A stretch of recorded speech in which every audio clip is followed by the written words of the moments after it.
और ये इस तरीके के लोग पूरी व्यवस्था पर एक प्रश्न चिन्ह लगाने का प्रयास करते हैं सूचना बटोरने के लिए। जानवर को खाते हैं तो उसको शक हुआ ये उनको दौड़ाने गया, तो वो उसके बाद फिर इसने किसी को बुलाया, कुत्ते एग्रेसिव थे, तो इन दो लोगों ने मिलकर उसको उठाया तो डेड बॉडी को इन्होंने देखा। आपकी आवाज को सुनने आ रही है प्रभात खबर इलेक्शन एक्सप्रेस। देखते रहिए प्रभात खबर इलेक्शन एक्सप्रेस। नहीं, और पोस्टमार्टम की दोनों रिपोर्ट्स के आधार पर उन्होंने अपनी ओपिनियन दी। और जैसा मैंने बताया कि हमारे, और हम सब जानते हैं कि ये रोहतक में हमारा सबसे पुराना, सबसे रेप्यूटेड हॉस्पिटल है, बहुत काबिल डॉक्टर हैं, और हमारी जो फॉरेंसिक साइंस लैब्स हैं वो भी राष्ट्रीय स्तर की हैं और अंतर्राष्ट्रीय मानकों के मुताबिक वो अपने सभी टेस्ट करते हैं। तो ये जो निर्णय हुआ सीबीआई को देने का, किसी भी तरीके से कोई उनकी, हमारे जो वैज्ञानिक हैं और जो हमारे डॉक्टर हैं, उनकी निष्ठा और काबिलियत पर कोई प्रश्न चिन्ह नहीं है, बल्कि क्योंकि परिवार की मांग थी और ये ट्रांसपेरेंसी की एक जो कमिटमेंट है सरकार की, उसके तहत ये सब कुछ ट्रांसपेरेंटली किया जाए और जन भावना का ध्यान रखते हुए ये निर्णय लिया गया। और इसमें जैसे ही परसों रात डिमांड आई उसको तुरंत मान करके इस केस को जल्दी ही ट्रांसफ़र कर दिया जाएगा। उसकी प्रक्रिया है, पूरी करके ये सीबीआई को चला जाएगा। और जिन परिस्थितियों में भी ये एक प्रकरण हुआ, ये सारा घटनाक्रम, वो सारी परिस्थितियां भी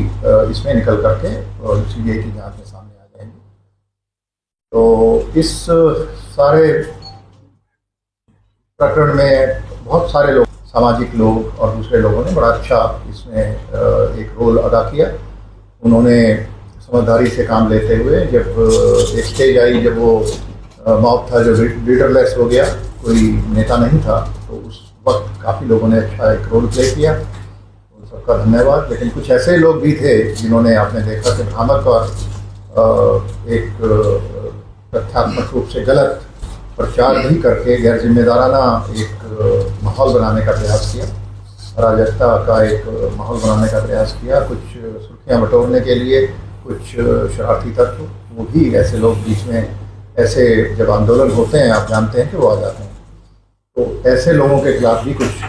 कार्रवाई की गई है। और मैंने कहा है अपने अधिकारियों को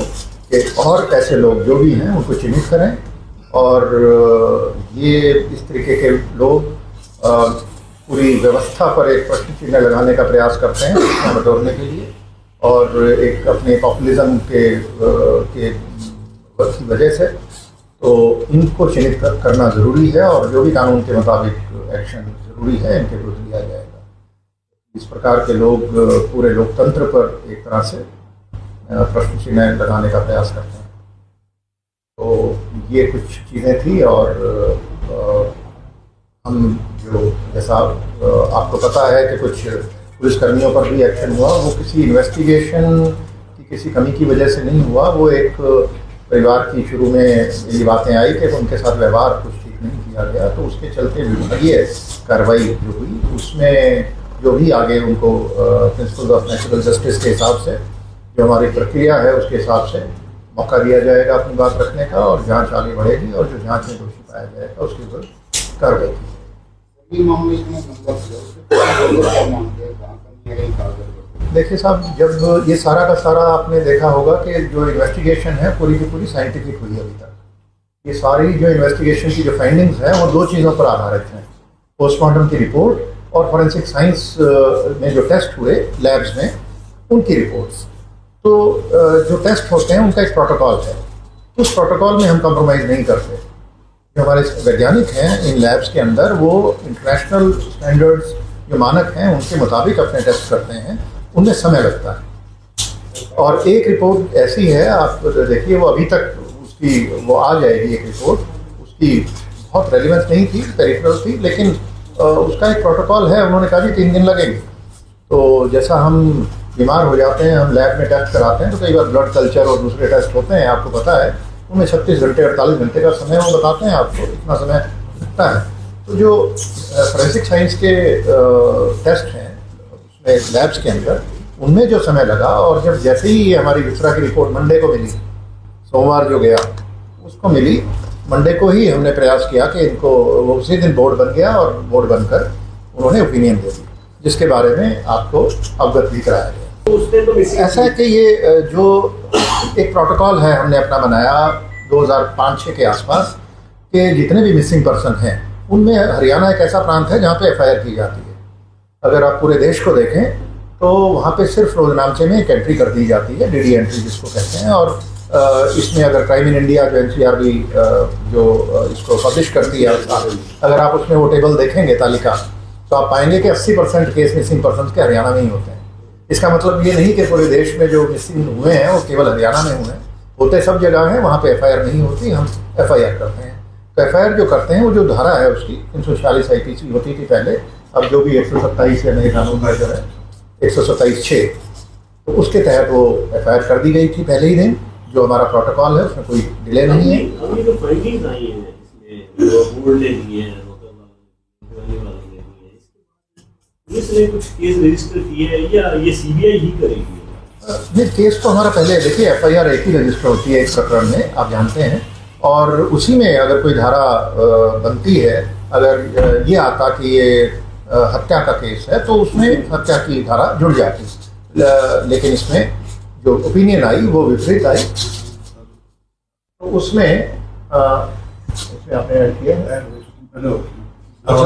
अच्छा, पहले क्योंकि ये बयान आ गया था, उनके शक के आधार पे इन्होंने जो मर्डर की जो धारा है वो ऐड कर दी थी। तो उसमें अब क्योंकि निर्णय हो गया कि ये सीबीआई को केस जाएगा, तो इसके बाद अब हम कुछ नहीं करेंगे। और जो एम्स में पोस्टमार्टम कल हुआ है उसकी रिपोर्ट भी मिल जाएगी, और वो भी सैंपल वो उन्होंने लिए हैं, उन सैंपल्स को भी हम सेंट्रल फॉरेंसिक साइंस लैब है, हम प्रयास करेंगे कि सीएफएस में भेजें। तो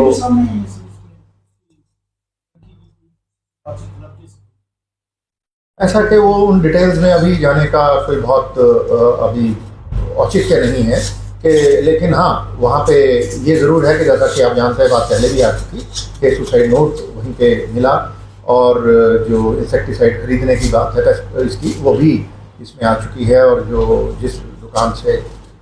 ये खरीदा गया उनके बयान भी आ चुके हैं।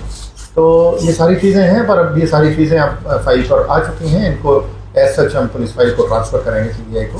और इसके आगे की जो इन्वेस्टिगेशन है वो सीबीआई करेगी। बार बार एक ही सवाल उठाया गया सर कि जो वहाँ पर स्कूल था, जिस कॉलेज में जाने की बात कही गई थी, उस कॉलेज के बारे में कोई डिटेल्स या किसी तरह की कोई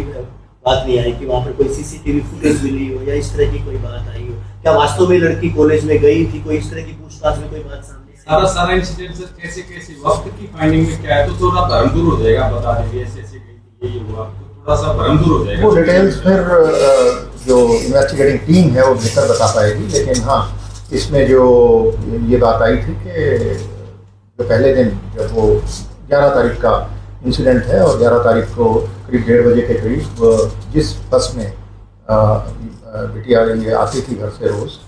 तो वो ड्राइवर को फ़ोन करके उसने बताया कि आज मैं इस बस में नहीं जाऊंगी,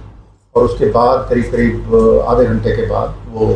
एक वीडियो फुटेज है जिसमें वो इंसेक्टिसाइड की दुकान पर उसकी प्रेजेंस बहुत दूर से है लेकिन वो दिखाई दे रही है, और जो इंसेक्टिसाइड खरीदने का एक रजिस्टर मेंटेन किया जाता है दुकान में, वहाँ भी एंट्री की हुई है दुकानदार ने, और दुकानदार के फिर बयान भी आए। उन्होंने बताया कि हाँ एक बच्ची आई थी और उसने ये परचेज़ किया,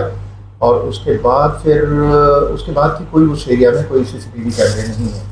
तो उसके बाद की कोई आई विटनेस अकाउंट हमारे पास नहीं है। और उसके बाद फिर जो 13 तारीख को जब बॉडी मिली, और वहाँ पे जो सबसे पहले देखा उस केस के एक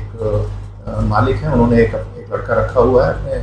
तो उसने सबसे पहले देखा, और उसने देखा कुछ एक जैसा बताया गया मुझे कि कुत्तों का एक झुंड था जो कहीं इकट्ठे वो जैसे किसी